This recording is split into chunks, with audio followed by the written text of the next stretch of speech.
Depuis le 13 octobre, l'exposition Caro Jeunet a ouvert ses portes au musée du cinéma et des miniatures du Vieux-Lyon.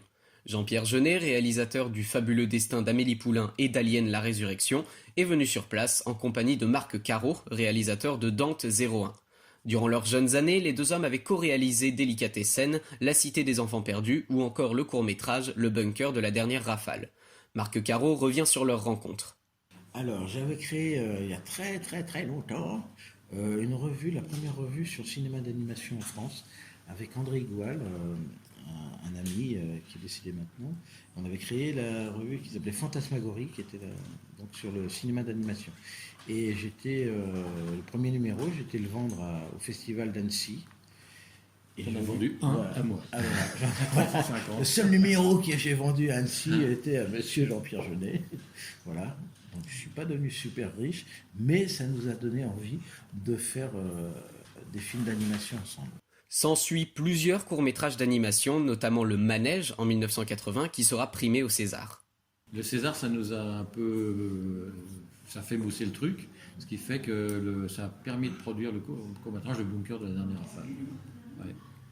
Et alors là, on est passé à la prise de vue réelle, où on a tout appris parce qu'on faisait tous les postes. On jouait même dedans. On jouait dedans, il y a même des moments, il n'y avait plus de metteur en scène, on tournait n'importe quoi parce que plus personne regardait. On faisait tous les postes, on était 5 dans l'équipe technique et acteurs en même temps. Pendant un an, on a fait tous les costumes, le moindre détail, les chars d'assaut, les armes, les trucs comme ça. Tout. On voit, il y a des petites choses là-bas à deux. Ouais. On a fini le bunker en 81, en 82, on a commencé à écrire La Cité des Enfants Perdus. Direct. Comme il a eu assez de succès, le bunker. Ouais. C'était un truc pour un court-métrage. Oui, on a eu un grand prix à Lille, tout ça. On s'est un petit peu fait chahuter aussi, parce qu'il y avait une imagerie un peu. Alors, ça choquait les mœurs de l'époque, où on sortait de l'époque Babacool. Et donc, on a écrit La Cité des Enfants Perdus. On n'a pas eu beaucoup de succès, on n'a trouvé aucun financement. Non, mais il faut dire qu'on était tellement. Je sais pas comment dire, on venait de la province, on connaissait personne, on n'était pas du sérail. Une personne nous disait non, on écrivait un autre scénario. Voilà, c'est un peu con. Les deux hommes parlent enfin sans amertume de la fin de leur collaboration en tant que réalisateurs. Après La Cité, on a eu envie chacun d'explorer des voies que... Avant même que tu fasses Alien, tu étais déjà parti sur Amélie Poulain. J'écrivais déjà Amélie. Donc, et puis moi j'avais un projet d'après Lewis Carroll et tout ça, sur lequel je suis parti... avec des robots, tout ça.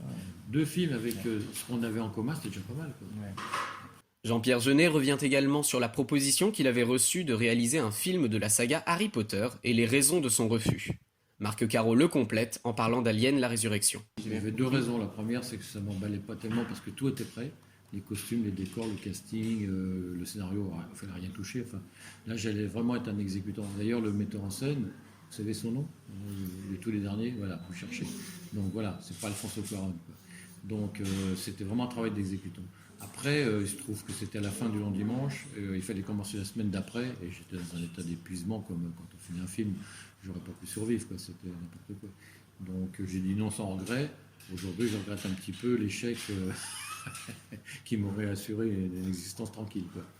La franchise Alien, elle est à chaque fois donnée à des réalisateurs qui ont une vraie personnalité, que ce soit Cameron, Fincher ou Jean-Pierre. C'est pas comme Harry Potter où il ne faut pas qu'il y ait trop de personnalité chez à l'époque, je râlais parce qu'il m'emmerdait pour tout, mais en fait, non. Je disais c'est le jour le plus difficile de ma vie, mais tous les jours. Mais en fait, non, j'avais une super liberté. Le montage, c'est le mien quasiment, quoi. Les deux hommes concluent en parlant des raisons qui les ont poussés à créer l'exposition Caro Jeunet, véritable cabinet de curiosité rassemblant de nombreux objets emblématiques issus de leurs films. La plupart étaient dans mon bureau et tout le monde faisait des drôles de tête en les voyant. Je me suis dit, c'est quand même dommage de ne pas partager. Alors l'idée m'est venue, je me suis dit, en plus il n'y aura pas d'explication, il suffit de montrer les objets. Il n'y a pas besoin de blabla, comme dans la plupart des expos. Et j'ai commencé à chercher, pour en avoir plus, et là ça m'a pris 2 ans et demi. Et il y a plein de trucs qui remontaient à la surface. Même encore 2 semaines avant, il y a des gens qui appliqué encore des choses. Et puis, ça a été rendu possible aussi parce que Dan Holman, ici présent, m'a proposé de rénover l'Alien, qui était en ruine. Il l'a complètement restauré, ça lui a pris des mois de boulot. Donc, du coup, une des plus belles pièces pouvait réexister. Donc, c'est possible. Et puis, du coup, pas en récompense, mais le deal qu'on a eu, je te restaure ton Alien, puis après, l'expo vient là. Alors, pour moi, c'était 2 récompenses, en fait.